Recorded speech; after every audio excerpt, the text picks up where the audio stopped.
pessoal, tudo certo? Sejam bem-vindos a uma edição especial do Comex Digital Talk. O esquenta do CDT 2020 do mês de abril, nós teremos o Kleber do Grupo Casco, uma negociação aí que a gente vem fazendo há um tempo e finalmente em abril teremos. E agora a gente faz uma edição super especial com o Marcelo e com o Nicola. E confesso que essa conversa foi totalmente intermediada por eles iriam fazer e acabaram solicitando o apoio do Comex Digital Talk. Então, obrigado por ver aí nossa plataforma, vamos chamar assim, como um disseminador de conteúdo. Nicola, muito prazer ter o senhor de novo conosco. Olá, obrigado. Sejam bem-vindos. Obrigado. Obrigado. Legal, pessoal. Hoje o bate-papo ele é um pouco diferente. A gente vai tratar, sim, obviamente, comércio exterior, com bastante ênfase em comércio exterior e exportação. Mas hoje a gente vai fazer um paralelo rápido, né? Então a gente vai fazer um bate-bola Itália versus Brasil, de como que a Itália tem se comportado durante a pandemia, durante a crise, e como que o Brasil tem se comportado, e fazendo um paralelo entre os dois países. Nicola lá direto da Itália, Marcelo aqui direto do Brasil. A gente vai fazer rapidinho aí uma atualização de como que está o mercado, as medidas que o governo tem tratado até hoje, data de gravação, dia 3/4 de abril, dia 3 de abril de 2020. E, Nicola, começo contigo. Como que estão as coisas na Itália? Atualiza a gente um pouquinho. Bom, como vocês sabem, obviamente a Itália está sofrendo uma verdadeira tragédia. Eu vou dividir o assunto em dois aspectos: o aspecto sanitário, mais para colocar um pouco de alerta, não para assustar, e o aspecto econômico. Tudo iniciou para nós dia 23 de fevereiro, foi o paciente número 0, o primeiro. Em pouco mais de um mês, nós estamos tendo 90.000 casos positivos. Foram curados 19.000 casos e tivemos 14.500 vítimas. Isso é uma média de 800 por dia. Então, obviamente, é a maior tragédia que nós estamos vivendo depois da Segunda Guerra Mundial. Nos últimos dias, tivemos uma ligeira diminuição dos casos de contágios. Aumentou um pouquinho o caso das pessoas curadas, porém, não diminui de uma forma substancial o número de vítimas. Passamos de 800 a 900 por dia a 750 por dia, que também é enorme.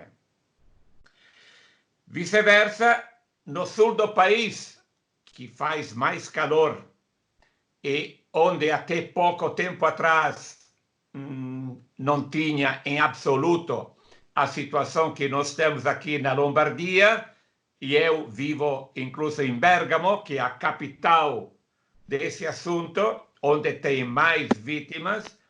No sul, praticamente tinha poucos. Só que quando o governo decidiu de fechar o norte, milhares de pessoas pegaram trem, ônibus e foram para o sul, para fugir do isolamento.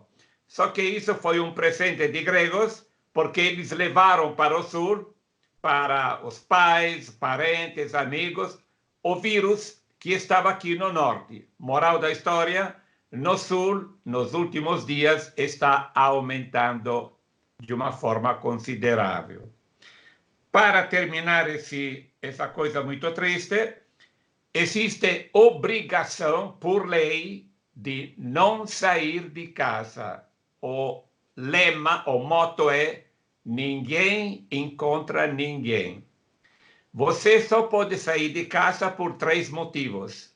Ou vai na farmácia, ou vai no supermercado, máximo uma vez por dia, ou vai no trabalho que é considerado de emergência nacional.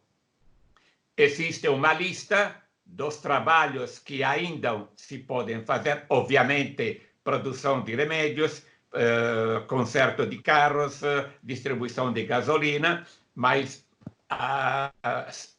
eu diria 60%, 70% das indústrias estão paradas, porque a gente não pode sair de casa. E, se você não observar essa obrigação, vai ter uma multa de 500 a 3.000 euros. Traduzindo em português, são mais ou menos de 3.000 a 18.000 reais.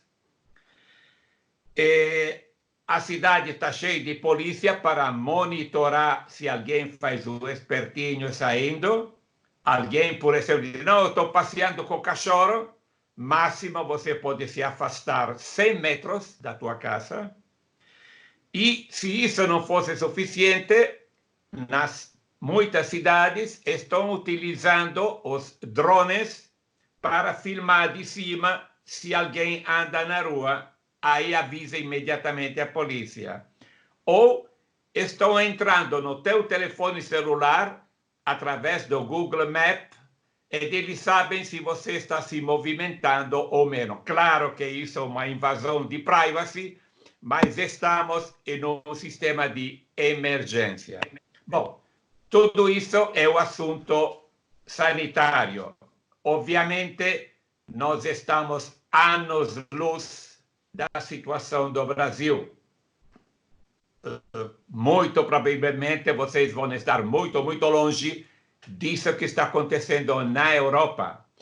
Está acontecendo isso porque também, no início, alguém falou que era uma gripezinha, que era um resfriado, porque era inverno para nós, mas foi muito mais que uma gripe. A Espanha, que não tomou cuidados, deixou passar, iniciou na Espanha 2 semanas depois. Hoje, na Espanha, tem mais de 10.000 vítimas e também está alcançando a uma velocidade 2 vezes mais a velocidade que tivemos na Itália. Ainda não alcançamos o pico. Só que, quando alcançar o pico, vai demorar mais um mês, 2 meses, até a curva descer. Mas não é que quando termina a gente vai sair na rua dançando. Ainda tem que ficar em casa, porque ainda pode ter assintomáticos. Moral da história, a gente está pensando que, por lo menos para nós, até julho, agosto, quando aqui vai ter o máximo do calor, vamos continuar nesse assunto. Fechado essa parêntese, aspectos econômicos, tem três, digamos, setores. Obviamente, quem está produzindo alimentos, farmacêuticos, máscaras, respiradores, quer dizer, tudo aquilo que é bem essencial, estão a 1.000 por hora, estão trabalhando 24 horas por dia. Depois, quem está na área de serviços, como nós, se incentiva ao máximo trabalho tipo home working, trabalhar de casa. Então, por isso que a rede internet está sobrecarregada. E, obviamente, infelizmente, tem um monte de empresas que produzem coisas não de extrema necessidade que estão paradas. E, terminando, só dois temas. Pelo isolamento que a Itália está tendo, a maior indústria da Itália é turismo. Turismo é responsável por 12% do PIB da Itália. Claro, não só turismo, mas turismo quer dizer hotéis, restaurantes, bares, aviões, etc, etc, etc. Nós vamos perder 30 milhões de turistas até junho.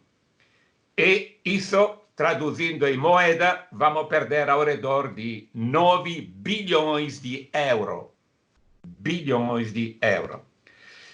Outra coisa, só com a China, a Itália tem um comércio exterior de quase 5 bilhões de euros. Parada. A Turquia, que não tem mais voz entre Itália e Turquia, só na Turquia a Itália tem 1.200 empresas italianas localizadas na Turquia. Então, é um aspecto, digamos, catastrófico.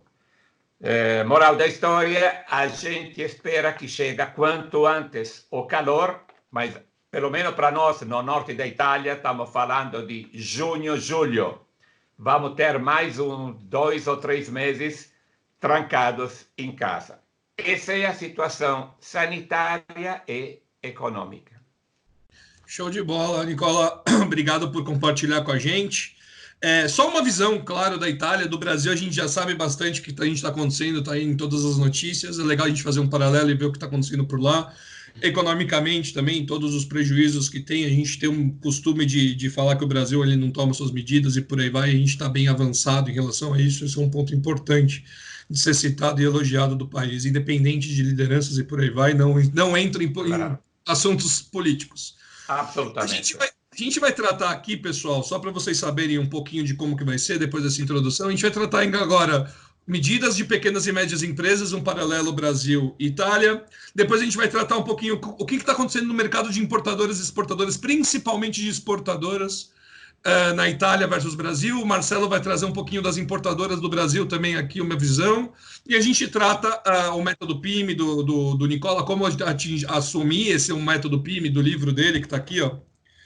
Livro O Exportador, que eu tenho uma versão autografada.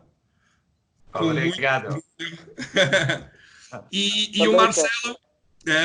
todo mundo tem, né? Quem não tem tá por fora da casinha. E o Marcelo fez um esquenta CDT sobre o método VUL, que vai fazer um paralelo também à crise, que tem tudo a ver com o tema. Então, falando da agenda rapidamente, para que todos saibam quais serão os assuntos aqui que a gente vai falar. Marcelo, vou começar contigo. O Brasil ele tomou diversas medidas aí para pequenas e médias empresas, né? Conta um pouquinho para a gente quais foram essas medidas e depois o Nicola fala o que a Itália fez por lá para a gente fazer um paralelo de ações, pode ser? Bom, aqui o principal temor, né, do pequeno, do micro, as micro e pequenas empresas, elas são a grande maioria, né, no país.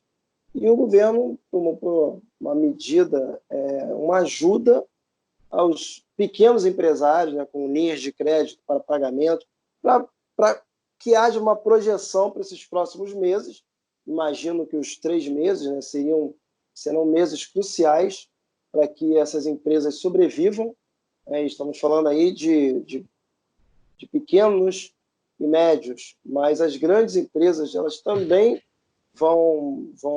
acredito que também vão sofrer essas consequências, né? Até porque eu trabalho para algumas grandes empresas aqui no Brasil e elas já tomaram algumas medidas, já tem muitos funcionários, além do home office, que foi adotado por 99% aí das empresas, as pessoas saíram talvez do analógico para o digital meio que na marra, né? Uma coisa que muitos totalmente não esperavam.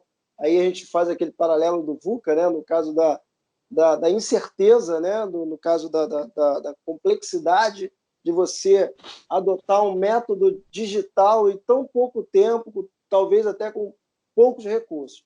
Então, voltando à questão das grandes empresas, elas tomaram algumas medidas e colocaram alguns funcionários de férias, realocaram outros, e eu observo que na exportação marítima ainda estão acontecendo, não vou dizer que na normalidade, porque as usinas já estão parando, certo? Então, o que está escoando é o que já estava produzido, e eu acredito que daqui para frente esse volume vai diminuir bastante. Até porque os grandes compradores, China, Estados Unidos e a própria Europa, eles certamente vão diminuir por conta do exposto, de tudo que está acontecendo.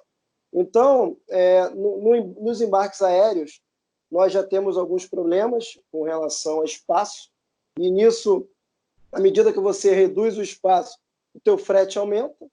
Então, aí nós não sabemos se é a questão do oportunismo ou se realmente daquela curva da demanda, né? Bom, pessoal, como vocês sabem, é gravado, deu uma queda de conexão no Marcelão lá, mas ele voltou agora.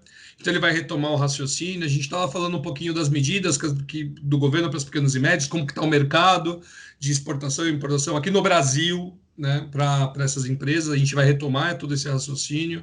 Eu vou aproveitar aqui para tratar um pouquinho das medidas do governo, daí eu já jogo a bola para o Marcelo continuar falando sobre o mercado de comércio exterior no Brasil, e eu passo a bola para o Nicola para falar das medidas e por aí vai, tá bom, pessoal? Peço desculpas aí, mas casos do home office da internet em tempos de uso. Então, Marcelo, a gente estava conversando, né? Você estava debatendo sobre as medidas e como as empresas têm se comportado. Eu vou fazer rapidamente uma linha do tempo aqui das medidas do governo. Primeira medida do governo foi a folha de pagamento do BNDES, com 3,75% de juros ao ano, carência de 6 meses para pagar, 2 anos para pagar. Informação importante do FOPAG, do BNDES: se você tem no seu quadro societário investidores ou grupos econômicos que ultrapassam os 10 milhões de faturamento na junção desses grupos econômicos, ainda está em discussão se a sua empresa está elegível ou não para o benefício de FOPAG, tá? Que você vai pegar lá 2.090, por um período máximo de 2 meses, etc. Então, se você está contando com isso com o teu banco, dá uma olhadinha no quadro societário e entra em contato com o seu gerente, porque é um caso que está em discussão ainda com o BNDES, mas acho que isso vão liberar. Depois eles entraram com a medida do crédito para pequenas e médias empresas, e é um crédito obscuro, né? Porque eles falam que é 1,25% ao ano, mas tem ainda o spread do banco, que varia aí de 4,5% a 7%. Ainda tem a taxa fixa, que você pode escolher entre taxas, mas a taxa fixa está hoje, depende em quanto tempo você vai pagar, vai variar também de 4% a 6%, então você vai pagar de 11% a 13% ao ano, com pedido mínimo aí que os bancos colocam, cada banco tem o seu, 200, 300, 400 mil reais, para pagamentos em até 60 e carência de 24 meses. E por último, a MP da jornada de trabalho, né, que você pode reduzir até 70% a jornada de trabalho, que vai salvar muito emprego a curto prazo, principalmente para empresas que estão super afetadas. O cara da Smart Fit fez uma live da Infomoney falando que isso salvou o emprego de muita gente ali da Smart Fit, por exemplo. E por aí vai. Então essa é uma linha do tempo que estava sendo feita de medidas do governo, e eu volto aí, passo a bola para o Marcelão retomar o raciocínio. Vai lá, Marcelão. Bom, nós falávamos em mundo VUCA, né? Então nada mais complexo e ambíguo que esse momento. Conforme nós havíamos conversado, as pequenas e médias empresas, principalmente as pequenas, são a grande maioria aqui no Brasil. Estou falando do mercado aqui no Sudeste, mercado que eu atendo. Então, atendo empresas aqui no Rio, atendo São Paulo, atendo Minas e atendo Espírito Santo. Pequenas e também atendo grandes empresas, né? Então, primeira coisa que eu pude observar foi o seguinte: é um temor muito grande, lógico, de perder negócios, os negócios não acontecerem, os negócios não evoluírem. Então, a primeira medida é né? Então, as pessoas, num primeiro momento, elas têm um temor muito grande, e aí os negócios eles acabam não evoluindo. É muito parecido com aquela história, né? Se há uma analogia a ser feita, quando você tem o carnaval, que tem um impacto muito grande aqui nos negócios. Depois do carnaval a gente vê, depois do carnaval. Então, agora, durante a pandemia, você tem uma incerteza do que vem pela frente. Não é simplesmente o término de uma determinada época, né? Você não sabe o que pode e o que vem pela frente. Então, primeira medida, salvar os empregos. Segunda medida, talvez as empresas sobreviverem, que ouso dizer que talvez 90% das empresas não tenham fluxo de caixa para sobreviver num período de incerteza que pode ultrapassar aí os 3, 4 meses. Vamos dizer que o lockdown, aliás, não é um lockdown, vamos dizer que o tempo de quarentena, ele supere os 3 meses, né? Nós não sabemos. Há uma incerteza muito grande, uma pressão, né, de alguns setores para que as coisas retomem, mas você pode ter o que infelizmente aconteceu na Itália, em questão do 23 entre fevereiro e abril, começo de abril, você tem 10 mil mortos, desde o paciente zero até hoje é dia 3 de abril de 2020, você tem um pico de 10 mil mortos a ponto de você não ter um local para você poder fazer o sepultamento digno dessas pessoas. Então, é uma incerteza muito grande.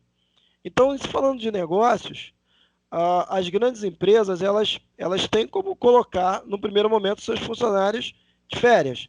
Então, assim, uma das empresas que nós atendemos, colocaram boa parte do seu quadro de férias, realocaram outros. Então, nós tivemos pessoas até recém-contratadas entrando de férias. Então, isso tudo gera uma incerteza e um temor aliado a essa incerteza. O que acontece? Você tem uma outra medida dos embarques aéreos, por exemplo. A oferta, né, de voos, ela simplesmente caiu mais de 70%. Por conta de quê? Você tem não só os aviões de cargueiro, que esses ainda estão, né, fazendo suas rotas, mas você tem os aviões de passageiro que também transportam as pequenas cargas. No comércio exterior, a parte de quem utiliza o embarque aéreo são cargas urgentes. Então, nem sempre vão em cargueiros. Os cargueiros são as cargas maiores, cargas especiais, mas a maior parte elas também vêm em voos que vêm passageiro. Então, você já tem uma diminuição. Ao passo que você diminui a oferta, o valor do frete, ele dá um pico. Nós chegamos aí a absurdos, ter quase 1000% de aumento em alguns fretes.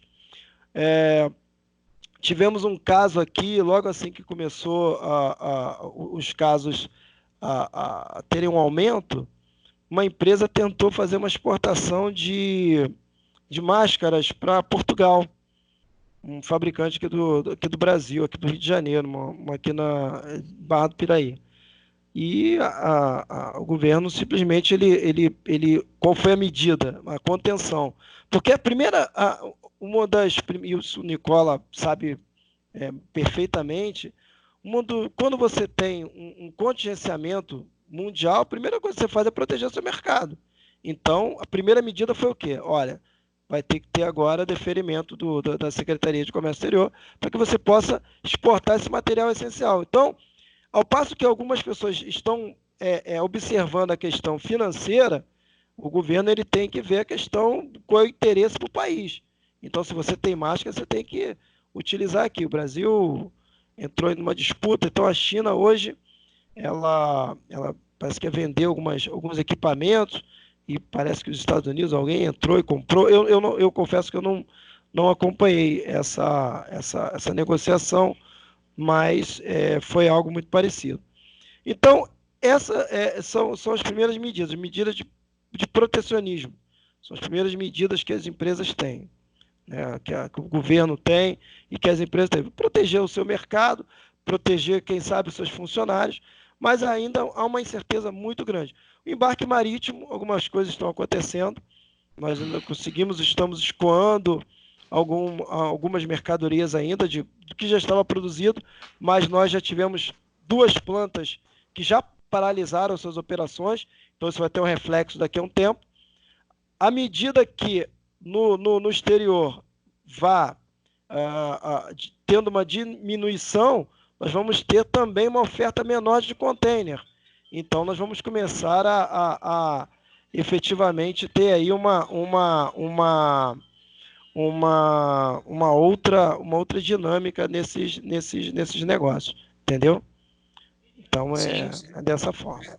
É assim que tem feito mesmo aqui no Brasil, e agora eu já faço um paralelo ao Nicola. Nicola, como é que foi? Quais foram as medidas do governo para salvar as pequenas e médias, e como que as empresas exportadoras têm se comportado nesse momento? Bom, vou responder a primeira pergunta. Nesse mês, uma semana, quase toda semana, tem tido um decreto-lei para varar medidas de apoio às empresas e aos funcionários e aos cidadãos em geral. Tem um detalhe, devido que a Itália faz parte da União Europeia, por estatuto, cada país da União Europeia não pode ter um déficit no balanço do Estado de mais de 3% do PIB. Acontece que, nessa emergência, a gente tem que jogar dinheiro no mercado. Então, a União Europeia abriu mão dessa obrigação que tem as empresas. O governo tem jogado centenas de bilhões de euros para uma série de medidas. Só vou mencionar algumas. Bom, a primeira medida é, nós temos na Itália, felizmente, já há décadas, uma série de, nós chamamos de amortecedores sociais. Quer dizer, reduzir o problema quando tem empresas em crise, em situações de emergência. Moral da história, todas as empresas que estão paradas, para os funcionários, eles têm uma espécie de, vamos chamar de seguro, se chama Caixa de Integração. Eles vão receber ao redor de 70% do salário que eles estavam recebendo. Esse vale por 9 semanas consecutivas. Se a coisa continuar, vai mais 9 semanas e assim por diante. Então, isso, sem dúvida, é algo de extremamente importante. 2, para, tipo nós, os autônomos, o importante é ter um CNPJ, que na Itália se chama partita IVA. Por exemplo, a minha filha é uma intérprete e tradutora. Então, todo o pessoal que faz serviço, consultor, professor, músicos, quer dizer, gente que não pode trabalhar atualmente, vai receber agora por mês um bônus do Estado de ao redor de 600 euros. Não é grande coisa, mas ajuda. Quem está pagando prestações da primeira casa, as prestações estão bloqueadas. Uma empresa que comprou um galpão, que comprou máquinas, está pagando prestações, foram também dilatadas ao tempo em que você vai pagar isso. Estão sendo feitas uma série de moratórias sobre prestações. Uma empresa que fez um préstamo de um banco também vai ter moratória no período que for necessário. O governo está fornecendo, ajudando empresas para que possam trabalhar ao máximo do home working. Então, o pessoal que não tem está fornecendo iPad, tablet, internet gratuito, escolas, etc. Tudo isso está sendo fornecido. Para quem é obrigado a trabalhar, obrigado no sentido serviços de extrema necessidade, é previsto um aumento de salário, digamos, no salário que ele vai receber. Com relação às empresas exportadoras, eu lembro que a exportação representa 32% do PIB da Itália. É isso que tem sustentado a Itália nos últimos anos. E, então, devido à importância que representa a exportação para o país tem mais de 150 mil empresas exportadoras, então está tendo uma moratória de 6 meses nos financiamentos que esse pessoal fez, nas prestações que fizeram para participar de feiras que foram canceladas, de viagem que foram cancelados. Então, digamos, está se tentando de colocar uma diga, de diminuir, de reduzir os efeitos negativos. A tua pergunta, como as empresas exportadoras têm se comportado na Itália? Digamos, o foco da exportação da Itália, o Made in Italy, que é famoso no mundo, nós chamamos em italiano, mas eu vou traduzir, as 4 A. A de alimentação. Itália fornece alimento para todo mundo. A de alimentação. A de automação. A de abbigliamento. Abbigliamento quer dizer vestuário, moda. E A de arredo. Arredo quer dizer decoração da casa, móveis, etc. Evidentemente, as empresas que estão na área de alimentação e automação estão trabalhando 24 horas. porque alimentos precisa. Aliás, o pessoal está comprando mais daquilo que necessita, está estocando em casas, nós na Itália, como também o pessoal está exportando, pelo medo que falte alimento. E automação. Por que automação? Porque onde tinha um funcionário que estava manobrando uma máquina, agora o funcionário está ficando em casa, a máquina tem que ser robotizada. Então tem um elevado incremento. O pessoal está se reinventando. Por exemplo, uma empresa que exportava compressores, que agora a coisa está parada, está fabricando, utilizando a própria tecnologia, ventiladores para hospitais. Quer dizer, tem que se reinventar. Claro que mais? Estão tentando diversificar os mercados, mas nós somos prejudicados porque a Itália exporta 65% para a Europa. E a Europa está meio parada. A Espanha está quase igual à Itália. Inglaterra está avançando. França, médio. Alemanha, um pouco menos. Então, evidentemente, sendo nossos mercados a Europa, os exportadores estão tentando de ir para outros mercados. Agora, aproveitando que não tem muito trabalho, que tal a gente aproveitar desse tempo para pensar no recomeço? Porque essa coisa vai acabar um dia. Então, quando acabar, nós estamos prontos para a retomada. Então, tem gente trabalhando online, os vários executivos da empresa, que estão fazendo planos se a coisa acabar daqui a 3 meses, daqui a 6 meses, daqui a 9 meses, porque é uma verdadeira loteria saber quando será o dia D do início. Então, é isso que está acontecendo. Alimentos farmacêuticos, serviços para a saúde, isso está indo muito bem. É interessante, está se aumentando muito a exportação de componentes para automação, automatizando máquinas, devido a que nas empresas, obviamente, tem menos gente. Esse é para responder a tua pergunta. Obviamente, como acaba de falar o Marcelo, um monte de voos estão cancelados. Eu ontem falava com o meu colega, ele tem parado na alfândega 60 containers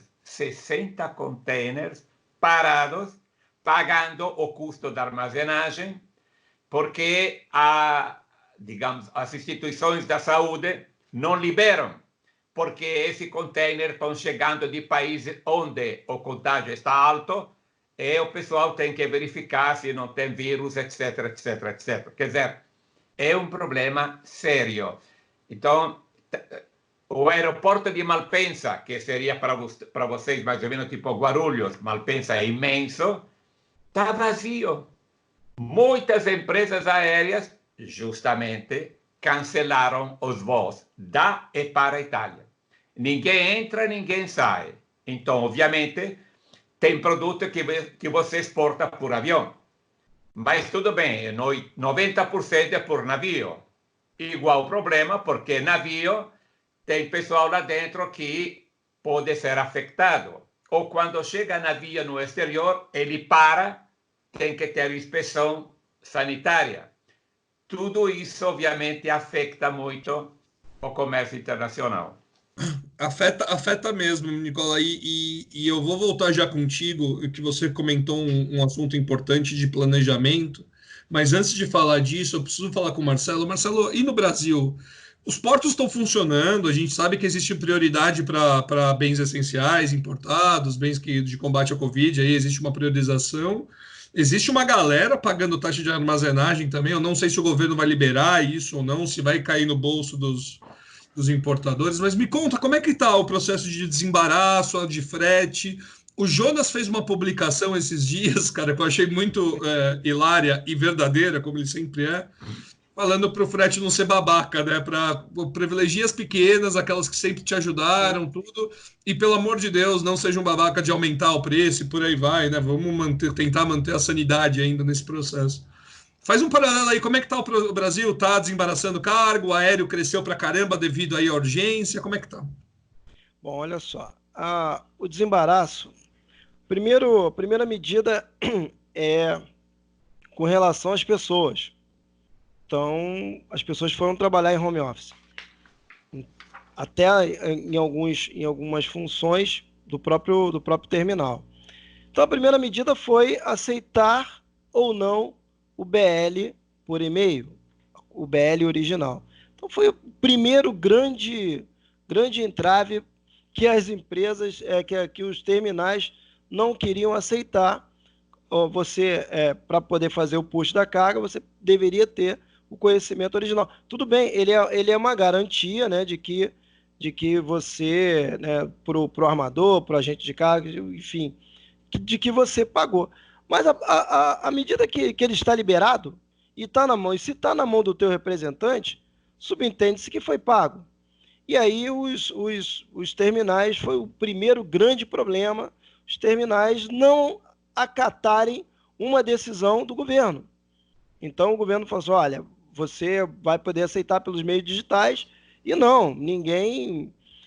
parece, assim, o comércio exterior, principalmente o desembaraço aduaneiro, por ser uma atividade secular, ela ainda traz muitas coisas, né, do passado, como, por exemplo, olha, o pessoal adora carimbo. Carimbo, não está carimbado, não. Então, ao passo que você pode ter a sua assinatura digital, que talvez tenha mais, assim, em questões de autenticidade, né? Você pode muito bem dar um rabisco ali, botar Marcelo, e aí que tá, vai ter minha identidade ali, um exame grafotécnico para dizer se fui eu ou não que assinou, e já com o certificado digital é uma segurança a mais. E talvez eles ainda não pararam para pensar nisso. Então, esse foi o primeiro problema, a questão de aceitar ou não o documento via meios digitais. Os desembaraços estão ocorrendo.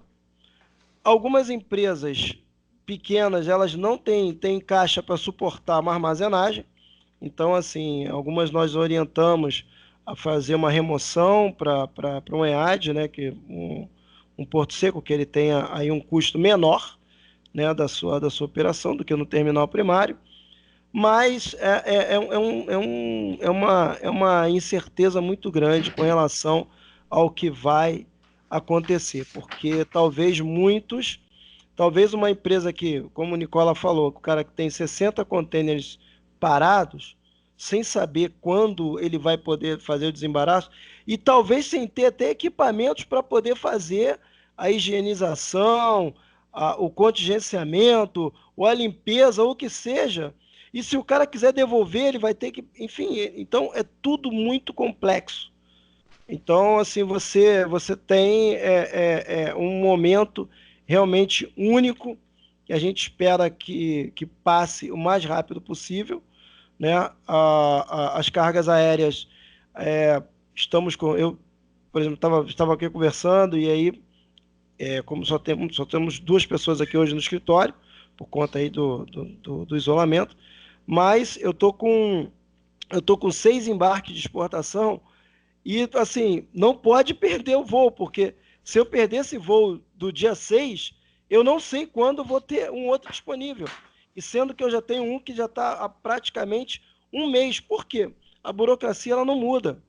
A carga, ela chega, ela tem que ir para um local segregado, para que os cães farejadores eles passem, e daí a burocracia ela não mudou nada.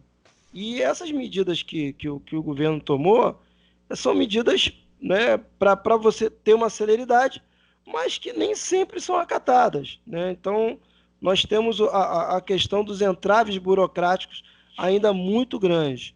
Então, assim, né, como bem lembrou o Thiago, né, nesse artigo do Jonas, realmente é o momento de você olhar para aquele pequeno que está o tempo todo aí com você, né? Porque é muito fácil você fazer negócio com o armador. E para o armador é muito fácil o seguinte, olha, eu não vou mais ter operação aqui, acabou, fecha, vai para outro, tem no mundo todo. É diferente daquele pequeno agente, do pequeno despachante. Eu também a minha empresa é pequena também. Eu já trabalhei em multinacionais, presto serviço para grandes multinacionais, mas a minha empresa é pequena. Então, todas essas preocupações eu também tenho. Desde você segurar a tua equipe, que já é bastante enxuta, né? Nós tivemos uma redução muito grande em 2015 e à medida que você não sabe se a coisa vai avançar ou não. Eu tenho, por exemplo, e aí vem aquilo do dia a dia, porque assim, está todo mundo muito focado na questão do vírus, e eu acho que isso é um assunto que realmente não tem como você sair. Mas as outras coisas elas estão acontecendo da mesma forma que o cara que tem pressão alta, a pressão alta dele não acabou. O cara que tem problema sei lá, problema estomacal, o que for, essas pessoas também precisam dos hospitais e no comércio exterior as outras atividades não pararam. Por exemplo, eu tenho uma correção de um mantra, veio sem o valor do house. Ah, mas aí você já tinha burocracia grande, então a carga está parada por isso. Então eu já tenho mais 2 semanas. Então o problema ele só agrava. O governo ele está focando num ponto espetacular. Eu acho que justo você tentar, né, ter o contingenciamento, uma celeridade para determinados produtos, para determinados aspectos. Mas aquilo que estava acontecendo não para, gente, não pode parar. As cargas que vinham, então, olha, chegou um material que não é material essencial, é para uma fábrica e está lá. De repente a fábrica vai parar por conta de que, olha, por conta do vírus, aí o cara não pode declarar o valor do AWB no manto. E Só você, para a gente ter uma ideia. e você citou duas coisas, uma coisa importante, vou citar outra. O BL Digital, acho que todo mundo que está no mercado de comércio exterior está vibrando com isso. Sim. E toda a desburocratização da Anvisa também, que o mercado tem falado bastante, aí é algo que em épocas de crise, oportunidades também surgem, e está aí oportunidades para o mercado de comércio exterior ficar cada vez menos burocrático, mais ágil. E você tem citado isso, que o mundo não vai parar, não pode parar, e você tem razão que não pode parar.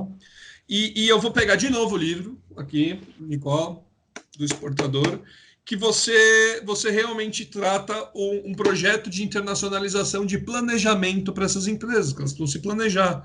E, obviamente, que muita gente que fez aqui o que você pediu, que tem um checklist de tudo que tem que fazer para você começar o seu processo de internacionalização, e elas iniciaram o seu processo agora em março, vamos supor, que fizeram tudo direitinho, como manda, by the book, está perfeito o processo e acontece essa crise.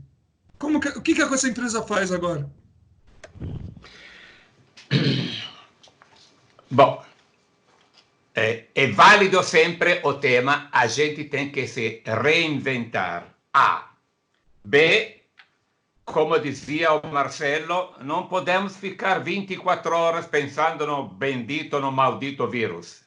Aproveita que está meio parado para fazer coisas que nós, no dia a dia, naquele sufoco, a gente não faz. Tipo, elaboração de custos, tipo, desenvolver novos fornecedores, não vender por tonelada, vender por quilo, quer dizer, dar mais valor agregado ao produto.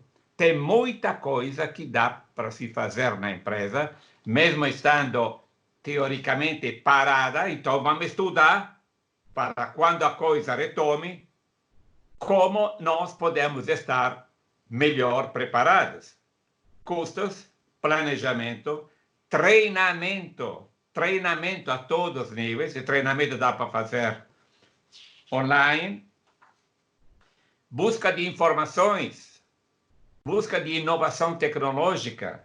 Quer dizer, vamos aproveitar já que a gente não pode fazer muito, para fazer coisas que normalmente a gente não faz, porque fica tapando o buraco, fica apagando incêndio, aí não temos tempo de fazer um trabalho. Já que temos esse tempo, que tal fazer isso? Fazer um upgrade, colocar mais valor agregado no produto.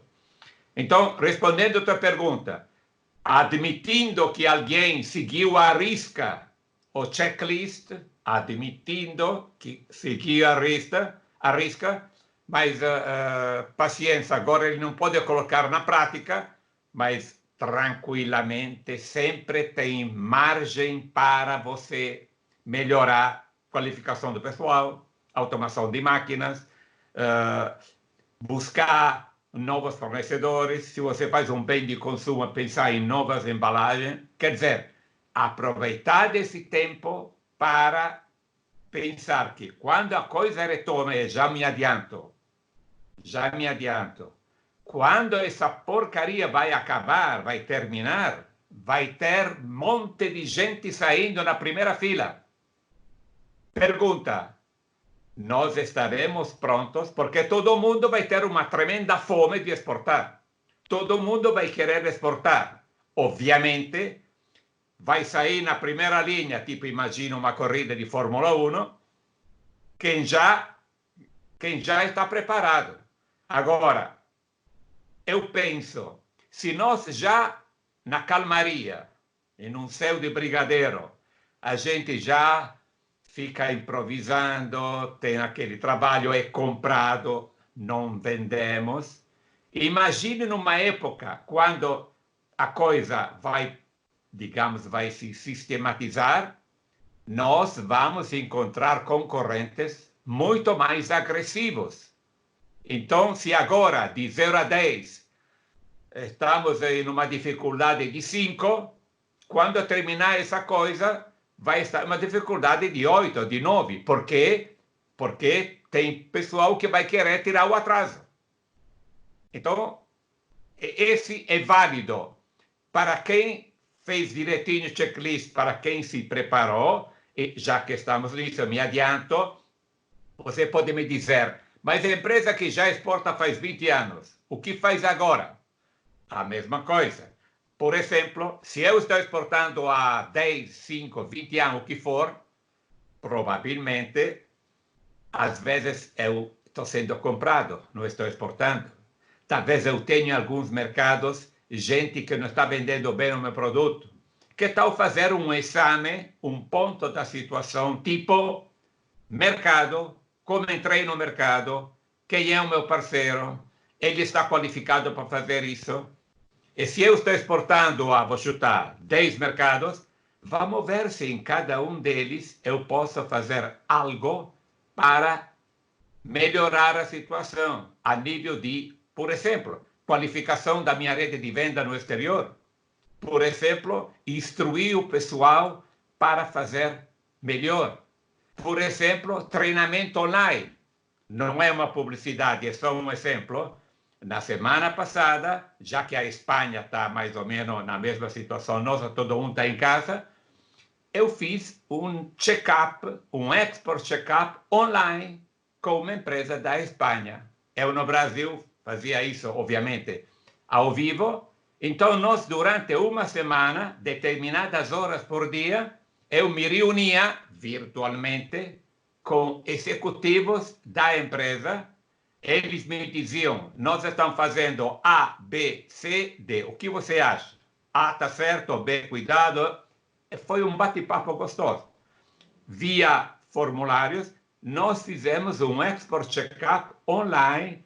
A empresa falou, já que estou parado, vamos ver por quanto andamos, de maneira que a gente se prepare diferentemente. Marca. Nós estamos vendendo por quilo e não por marca. Que tal também incentivar até um desenho gráfico da embalagem, o desenho do produto? Então, mais uma coisa. Na época, na hora da dificuldade, eu sei que o latino não quer trabalhar com ninguém. Trabalhar com ninguém no sentido que não amamos nos associar. Eu acho que você já memorizou essa minha frase, made in Minervini. Nós somos individualistas por natureza, desconfiados por vocação, curto-prazistas por visão. Pronto. Agora, acontece que isso é um luxo, porque daqui a pouco Não dá mais para pensar assim. Então, respondendo a tua pergunta, o que estão fazendo as empresas? Tem empresas que estão se fazendo videoconferência e estão vendo onde você exporta. Eu exporto para a China. É você, é Estados Unidos. Vamos ver o que nós... O assunto é sempre o mesmo. O que dá para fazer em conjunto e o que cada um de nós continua fazendo sozinho. E nós, na Itália, que já existe toda uma tradição, estamos tendo várias empresas que uma está ruim, a outra está pior, juntando, mas juntando não do ponto de vista de ações, juntando sinergias, informações, empresas complementares, já se preparando para quando a coisa vai ficar efetiva. E, obviamente, o comércio eletrônico, implementar o comércio eletrônico. Eu peço desculpas ao senhor, isso eu queria dar muita ênfase, porque micro e pequenas empresas que param agora e não se preparam para quando o mercado voltar serão engolidas. Tranquilamente. Isso é fato. Olha, mas eu estou parado, mas eu estou sem poder de investimento.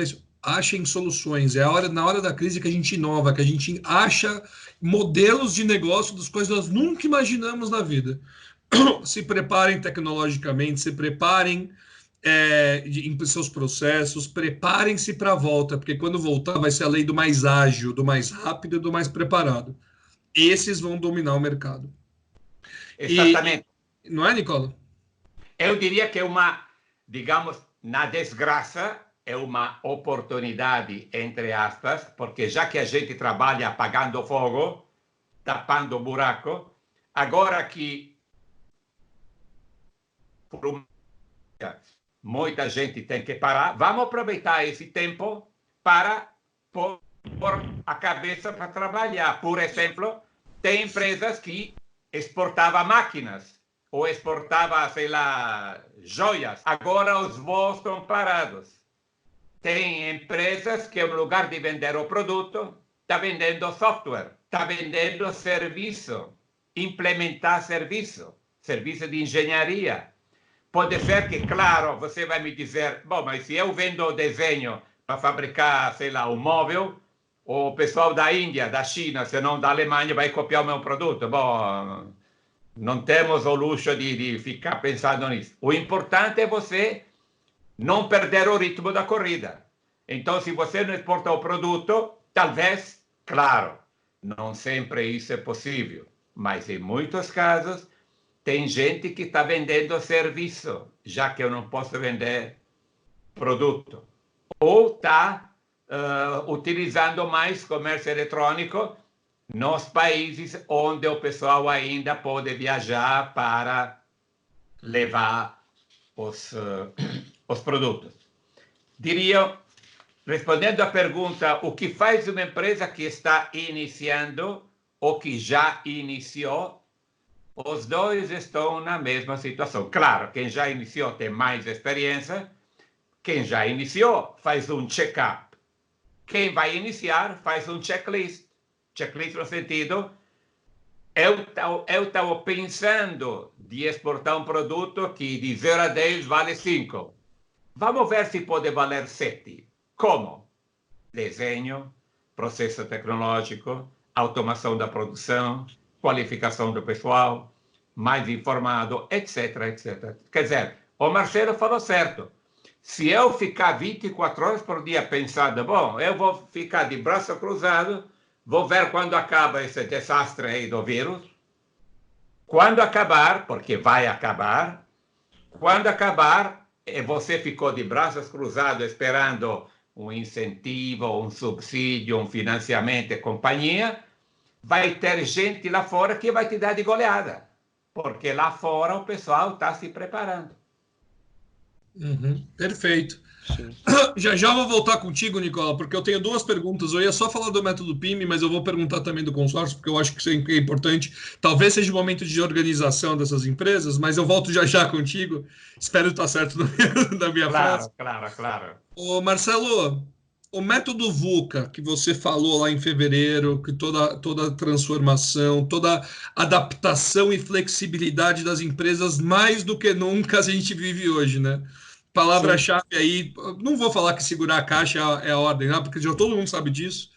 E eu vou usar a palavra adaptação. Nunca o método VUCA foi tão importante para as empresas de comércio exterior, né, meu amigo? Exatamente. O método, né? Eu sempre falo, planejar, organizar e controlar, né, os planos da sua empresa. Isso aí é o mais importante. Agora, ninguém imaginava que algo nesse nível poderia acontecer. E eu digo que boa parte das empresas também, apesar de todo o incentivo do governo, de tudo que estão das linhas de crédito, nós temos algumas empresas, eu digo até no comércio exterior, que não estão nessa lista. Que empresas são essas? São aquelas empresas que não têm fluxo de caixa. É a empresa que o cara já está de financiamento até em cima, ele já está pagando, então ele não tem nem aonde pegar. Como é que ele sobrevive? Estou te falando porque são situações corriqueiras, coisas que nós conhecemos bem.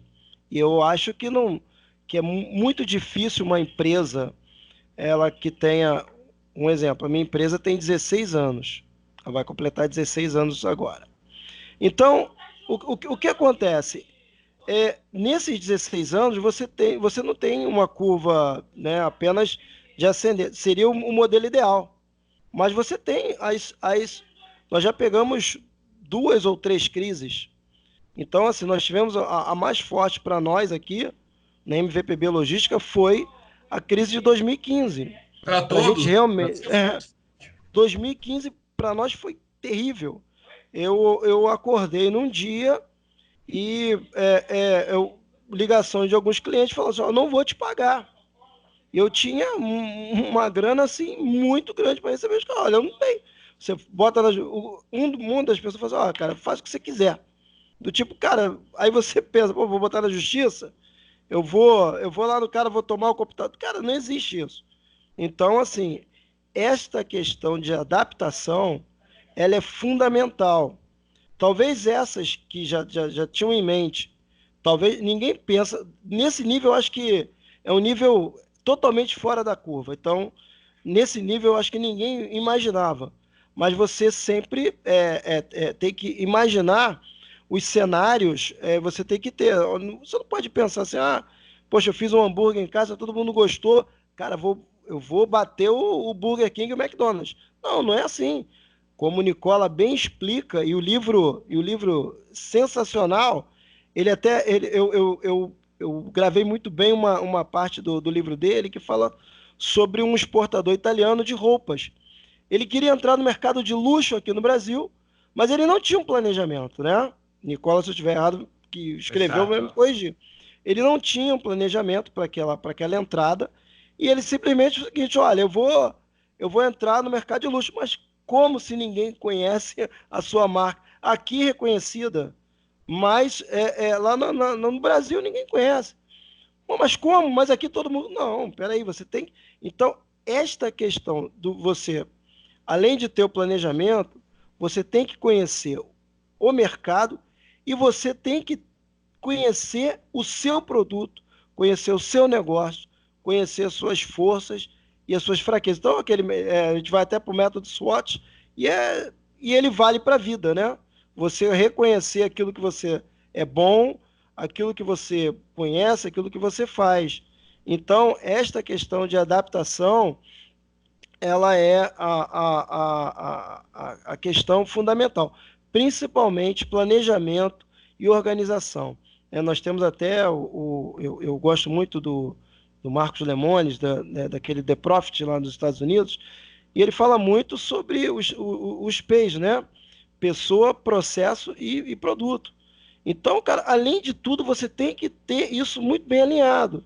Então, não é, e como diz naquela brincadeira, Brasil não é para amadores. Não é que é para amadores. Talvez lá o Nicola teve a felicidade de trabalhar tanto na Europa quanto no Brasil. Então, ele conhece a burocracia daqui, que é algo extremo. Eu conheço, por um acaso, ele está falando do aeroporto de Malpensa, até a Lombardia. Então, eu conheço alguns lugares na Itália, eu conheço o aeroporto. Então, e a parte de carga, até por conta, eu fiz muitas exportações para a Itália durante muitos anos, exportação de pedras, né? De pedra São Tomé, aquelas pedras que você põe em construção, faz calçada, piscinas, enfim. Eu trabalhei durante muitos anos com essas exportações. Então, você precisa realmente conhecer e ter, além do planejamento, um conhecimento muito grande daquilo que você pretende e como você vai fazer. E sabendo que nem sempre o seu plano sai 100%, né? Então, trabalha sempre com a questão dos 80, tentando chegar no número ótimo, que é o 100. É isso. E para complementar aqui, pessoal, a gente está chegando no fim. Eu vou fazer a última pergunta aqui agora para o Nicola e depois as considerações finais do pessoal. A gente contou aqui como é que está a situação lá, fez um paralelo com o Brasil, medidas do governo brasileiro, medidas do governo italiano. Falamos o que as empresas devem fazer agora no momento, focando ali na parte de exportação, tratamos o desembaraço, o frete, falamos de bastante coisa. E agora focando aqui nas PMEs, Nicolas, eu ia te perguntar do método PIME, mas eu acho que faz mais sentido eu te perguntar sobre a parte de consórcio. Talvez agora, de tanto planejamento que tem, talvez seja o momento das micro e pequenas se juntarem de fato de uma maneira estruturada, né, meu amigo? Exatamente. São anos, décadas que eu falo desse assunto. Eu estava vendo os meus livros de O Exportador, 30 anos atrás, quando saiu a primeira edição, tendo um módulo inteiro sobre esse assunto. Agora, nós sabemos que é contra o DNA do latino em geral e do brasileiro especificamente, o fato de pensar, de trabalhar em conjunto. No Brasil só tem, infelizmente, alguns poucos raros casos. Eu tive a honra, o prazer de trabalhar, ajudar um pouquinho no Rio Grande do Sul. Em Santa Catarina tem 2 exemplos que ainda hoje estão funcionando, mas é dificílimo, tem sido difícil. Porém, respondendo a tua pergunta, tem sido difícil porque o pessoal fala, bom, no mercado interno está tranquilo, eu estou vendendo, o pessoal está me comprando, não quero pensar nisso. E numa situação de dificuldade, sem dúvida, vamos repartir a desgraça. Quer dizer, você está mal, eu estou pior. Nesse momento, eu falo sempre o exemplo, você está num barco, os dois têm que remar. O barco está afundando. Mas quem está remando contigo é teu pior inimigo. Você vai brigar no barco? Primeiro chega a um lado seguro, depois aí você acerta. Traduzindo em português. Vamos sair dessa situação. Precisa mais capitalização. Precisa juntar sinergias. Agora, é um assunto muito, digamos assim, extenso. Mas no Brasil existe um receio, uma resistência, tanto que eu tive que cancelar a palavra consórcio. Bom, primeiro porque no Brasil consórcio de carro, consórcio para comprar apartamento, tem consórcio para tudo. Para tudo. Então, isso se confunde. Então, a palavra consórcio, na maioria do pessoal, quer dizer fracasso. Não funciona. De fato, muitíssimas iniciativas não funcionaram. E no livro você tem um checklist de pelo menos 30 formas de como não fazer um consórcio. E quando a gente faz seminário, faz consultoria, a gente fala, você fez isso, o pessoal acaba se identificando. Mas, fechando, não falamos de consórcio. Falamos de redes de empresas. Falamos de sistema integrado de promoção da competitividade. Agora, para fazer isso, necessariamente precisam 3 atores. Quem são os 3 atores? E a entidade de apoio ao comércio internacional, que no caso do Brasil poderia ser a Apex, mas a gente não pode mandar na Apex ou em uma instituição, mas pode ser uma Câmara de Comércio, pode ser a Associação de Produtores de Material Elétrico, Material Químico, uma associação de produtores. Tem que ter um sindicato no sentido, digamos, a agremiação dos produtores, para não fazer 10 consórcios, 10 gerentes, para fazer só um centro, e tem que ter empresas. Agora, as empresas têm que ser selecionadas. Se a gente fala, bom, Tiago, você é experto em informática, o Tiago é experto em logística, etc. Eu me defendo um pouquinho com engenharia de exportação, que tal a gente fazer um consórcio? Não vai funcionar, apesar do nosso talento, apesar da nossa profissionalidade, mas tem que ter uma seleção. Para fazer um grupo de 8, mínimo tem que sair de 40 para chegar a 8. Porque para a gente trabalhar junto, mínimo, tem que ter empatia entre nós, mínimo. Tem que nivelar, homogeneizar o grupo. Se você fatura 10 e eu faturo 1, nunca vamos chegar a um acordo. Se você vende para a boutique na Do Globo e eu vendo no armarinho da esquina, não vai funcionar, etc, etc, etc. Então, é uma pena que, no caso do Brasil, não tenha se investido nessa forma de redes de empresa. Mas eu insisto, é a única forma. Mais ainda, em um período como esse, que das duas uma, ou você tem que trabalhar em um nicho de mercado, dificílimo para pequena empresa, porque nicho de mercado você tem que ter design, embalagem, conhecimento e companhia, ou você tem que aumentar o tamanho da tua empresa, que também é poético. Como é que você aumenta o tamanho da empresa? Tem que jogar dinheiro que eu não tenho. A única forma é, gente, vamos sentar ao redor de uma mesa. Você está fazendo bolsas, eu faço calçado, o outro faz cinto, o outro faz acessório de moda, e responder a essa pergunta: o que nós podemos fazer em conjunto e o que cada um de nós continua fazendo? Mínimo, a gente pode contratar um designer, a gente pode comprar matéria-prima, a gente pode comprar alguma máquina que serve para todo mundo. Aí a pergunta: mas a máquina fica com quem? Aí tem a briga. Mas isso acontece porque não houve um processo de sensibilização. Na Costa Rica, insisto, estão funcionando mais de 20 CIPs, porém, não foi assim. Não foi assim. O Marcelo justamente falava de planejamento. Isso para nós é planejamento igual futuro. A gente não pensa para o futuro. Eu penso para ontem. Amanhã já é longo prazo. Somos muito imediatistas, né? Infelizmente. É claro que ninguém tem, digamos assim, a ambição de mudar a mentalidade. Isso faz parte do nosso DNA.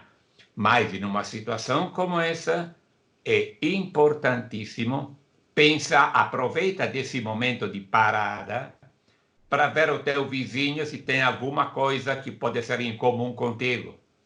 Repartir custos.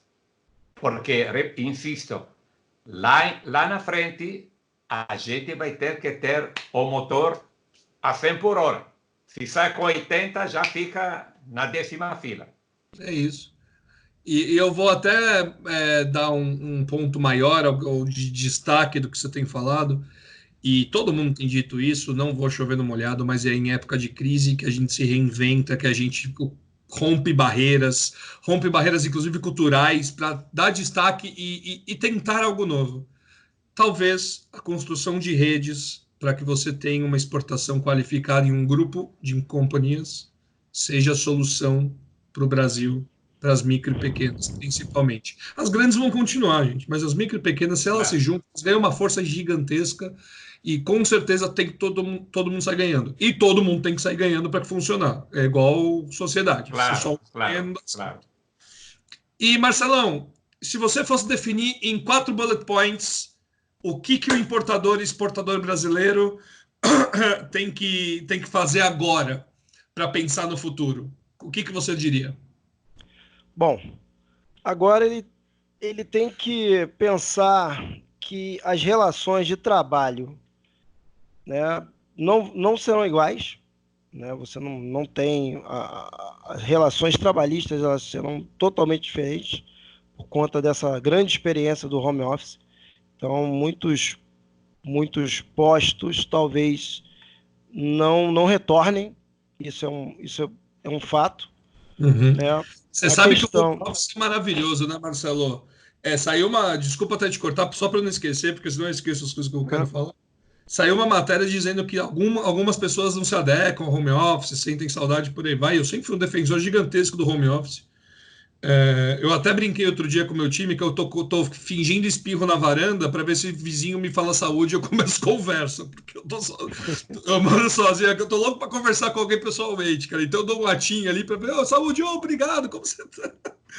Mas o home office ele vai realmente mudar o cenário de emprego. E desculpa te cortar, mas eu precisava te contar isso, que saiu uma matéria do Valor Econômico super importante sobre o paralelo do home office, que muita empresa tem falado que isso é o futuro, mas cuidado que tem colaborador que ainda não se adequa. Equilíbrio é Sim. fundamental. Continua, meu amigo, desculpa te cortar. Equilibrar, né, essa questão. Ah,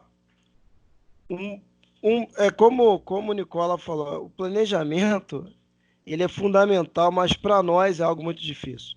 Ainda é uma barreira muito grande para todas as empresas, né? Desde você quando monta a empresa até a pensar daqui a alguns anos, você planejar a sua carreira, enfim, é tudo muito complexo quanto a isso. Então, uma outra coisa que eu acho que as empresas devem fazer é pensar em algum tipo de inovação daqui para frente, né? E como se renovar e como se reinventar em algo tão antigo quanto o comércio exterior e principalmente o desembaraço aduaneiro. Então, aquele pessoal que trabalha externo está sofrendo bastante, aquele cara que vai no porto, aquele que vai. Então, nós costumávamos brincar aqui, o carregador de papel, esse posto, eu acho que com esse advento da tecnologia, ele simplesmente ele acaba. Até porque o papel, talvez não agora, mas nós vimos aí a questão do BL ser digitalmente. Então, isso faz com que nós possamos entrar em numa outra dimensão do trabalho, né? A questão do digital. Então, essas pessoas vão ficar para trás também. E o controle, né? Porque como liderar não, como você falou, não estando fisicamente. Então, no comércio exterior, eu sempre trabalhei em operações, né? Eu tinha cargos de liderança, mas eu sempre gostei de visitar terminais, eu sempre gostei de ir ao porto, sempre gostei de ir ao aeroporto. Então, eu sempre tive muito contato com o meu time que ficava externo. Então, essa relação, né, para mim sempre foi muito próxima. Hoje eu sinto falta disso também, de você estar, né, visitando. As reuniões, uma das coisas que fez com que nós tivéssemos, né, e tenhamos tanto tempo de mercado é as relações pessoais. Eu conheço todos os meus clientes, então, pessoalmente. Então, eu sempre fiz questão, aonde fosse, eu ia num determinado ponto, apertar as mãos, você olhar olho no olho, eu acho que isso não vai mudar. Eu acho que mesmo com tudo isso que está acontecendo, essa questão do olho no olho, ela não vai mudar. Então, é dentro dessa filosofia que a gente vem trabalhando. Não é um jabá, não é uma propaganda, mas eu digo que a organização e controle, junto com o planejamento, é o grande mote para as empresas, porque muitas saíram do analógico para o digital mas saíram na marra. Ele Sim. não saiu porque ele planejou, ele foi na marra. Então, daqui para frente as coisas vão mudar. Então, vamos falar aí das incertezas que vem pela frente. Espero isso, a única certeza que nós temos dentro da incerteza é que isso vai passar. Uma hora isso vai acabar, né? E quando acabar, nós vamos ter aí um mundo totalmente novo em relações não só de trabalho, como de família também, porque muitas pessoas talvez não viram seus filhos crescer e agora estão vendo o que talvez os professores passam com as crianças o dia inteiro na escola. Quem tem filhos aí em idade, enfim, seria uma coisa para pensar também. Com certeza. Hoje a gente vive um cenário de guerra, devido à pandemia, devido à saúde, e quando tudo passar, viveremos um cenário de guerra comercial. E normalmente ganha a guerra quem se prepara melhor. Quem tem a melhor estratégia. E isso já vem há milhares e milhares de anos. Uhum. Os grandes estrategistas, eles vencem a guerra. E agora você vai ter que ter uma estratégia comercial, um pensamento e se reinventar. Aproveita o tempo, como o Nicola falou, estuda, planeja, organiza e tenta, dentro daquele tempo que você talvez não tivesse, né, dentro da sua organização, hoje você tem para poder, no online, fazer todo esse novo mundo. É isso. E se planeje para a sobrevivência e a alavancagem em médio para longo prazo. Isso aí. Isso é essencial. Eu tenho visto. A Get ela nasceu digital, ela sempre foi digital, então o trabalho home office para nós é muito tranquilo, porque tudo que a gente trabalha é remotamente. São alguns clientes que a gente visita pessoalmente mesmo, mas a gente tenta mostrar que é esse ambiente digital, porque a gente tem uma proximidade, a gente tem muito cliente em todo o Brasil, então a gente consegue atender a todos a toque de caixa, as reuniões rolando normalmente, então o impacto de dia a dia para nós é muito mais de saúde mental dos colaboradores, é muito mais de saber que estão todos bem, são as preocupações com a família, a preocupação quem tem um colaborador, uma pessoa autônoma e por aí vai. Então hoje a gente tem uma preocupação muito mais humana com isso, e eu deixo aqui mais um recado para vocês, que é não demita. Não é fácil formar equipe qualificada, não é fácil formar colaborador, não é fácil ter gente que realmente veste a camisa e levanta todo dia para ir para a tua empresa. Demitir não é solução a curto prazo de caixa. Então, micro e pequena e média empresa que demite é errado, porque você tem que salvar caixa a curto prazo, não caixa futuro. Caixa futuro tem possibilidade de recuperação. Diversas medidas do governo que são muito mais rentáveis e produtivas para você do que a demissão. Isso é importante, vamos manter o foco, né? E cuidado. Obviamente, não demissão a justa causa, não demissão por falta de performance, isso tudo, obviamente, que o mundo segue, o mundo não para. Mas demissão por questão financeira, vejam o que o governo tem feito, é mais barato a curto prazo, você leva 3, 4 meses para recuperar uma demissão em caixa, e muito mais, você leva anos para recuperar o aprendizado que aquele teu colaborador teve. Nicola, para finalizar, o teu recado final aí, os seus bullet points de que você gostaria de passar para o público aqui, para o brasileiro, de como que ele deve se comportar. Bom, já que eu gosto de checklist, no livro tem 101 checklist, vou juntar mais um. Bom, premissa, não vamos ficar de braços cruzados esperando que essa coisa termine. A. B. Lembramos que quando a coisa recomeçar, a corrida vai ser com muito mais velocidade. Então, eu tenho que me preparar. Dito isso, vou procurar, eu, empresário, eu, executivo, responder pelo menos a 4 perguntas. O que eu fiz e não deveria ter feito? Tem um monte de coisa que a gente faz errado. Escolha de distribuidor, escolha de agente, produto não de ótima qualidade, tem um monte de coisas. Então, vamos fazer um lembrete. O que eu fiz certo?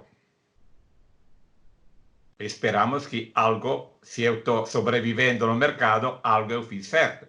De maneira que eu possa dar um upgrade no que eu estou fazendo certo. Terceiro, o que eu poderia ter feito e não fiz. Quem sabe eu estou vendendo no mercado errado, ao agente errado, o produto mal embalado, não estava informado, não me preocupei pela logística. Tem gente que diz, bom, mas eu sou competitivo. Aonde? No teu armazém ou na lojinha lá em Frankfurt, por exemplo? Então, o que eu poderia ter feito e não fiz, e a outra é, o que eu devo fazer para fazer um upgrade na minha empresa? Obviamente, esse é o resultado das outras 3 perguntas. E, para terminar, talvez para meditar, se eu não fizer isso, o que vai acontecer comigo? Eu diria que temos muita matéria-prima em cima da qual nós podemos trabalhar. Esse é o meu recado. Essa coisa vai terminar. É uma questão de tempo. Agora, está vos falando alguém que vive a 12 horas de voo do Brasil, que nós estamos vivendo uma tragédia. Mas, se eu ficar resmungando, chorando, não vou resolver o problema. Então, o negócio é fé, cara e se preparar. Porque se a gente sobreviver, depois vai ser fogo. Com certeza. E é isso aí, pessoal. Nicola, Marcelo, obrigado pela participação de vocês. Último recadinho aí, faça tudo isso com hashtag fique em casa se você pode, se você não pode, cuidado, a saúde em primeiro lugar, a família em primeiro lugar e o negócio só em terceiro lugar, porque família e saúde tem sempre em primeiro lugar, mas não pode deixar de pensar no seu negócio no futuro. A gente fica por aqui, mas antes tem um recadinho do Kleber, que é o nosso convidado do Esquenta do Comex Digital Talk de abril, falando um pouquinho dos passos da importação. O Kleber vai trazer um conteúdo sensacional. Olha o recado dele aí. Comex, tudo bem com vocês? O vídeo de hoje é para fazer um convite especial. No mês de abril a gente vai estar fazendo uma live com o pessoal do Comex Digital Talk com um tema sobre as tendências da importação, como melhorar a sua operação, como reduzir custo, de que maneira controlar todas essas mudanças que vêm acontecendo, tá certo? Acompanhe as próximas postagens e participe dessa live com a gente. Muito obrigado! E é por isso, pessoal. Ficamos por aqui. Perguntas rolando aqui ao lado o tempo todo, o Nicola e o Marcelo respondendo a todas a toque de caixa. Edição especial do Comex Digital Talk com o excelentíssimo Nicola Minervini e o Marcelo Viana, grande amigo. Que vocês tenham aí um futuro brilhante, que a gente passe por isso que vai passar, que vocês continuem contribuindo com o mercado de comércio exterior. E ao senhor Nicola, sua esposa, que vocês fiquem em saúde, fiquem bem. Aqui todos os meus votos para o senhor e para a sua esposa, para que vocês tenham saúde e passem por essa sem grandes alardes. Muita reza aqui, oração pelo senhor. Grande abraço aí a todos, pessoal, e até a próxima. Tchau. Obrigado.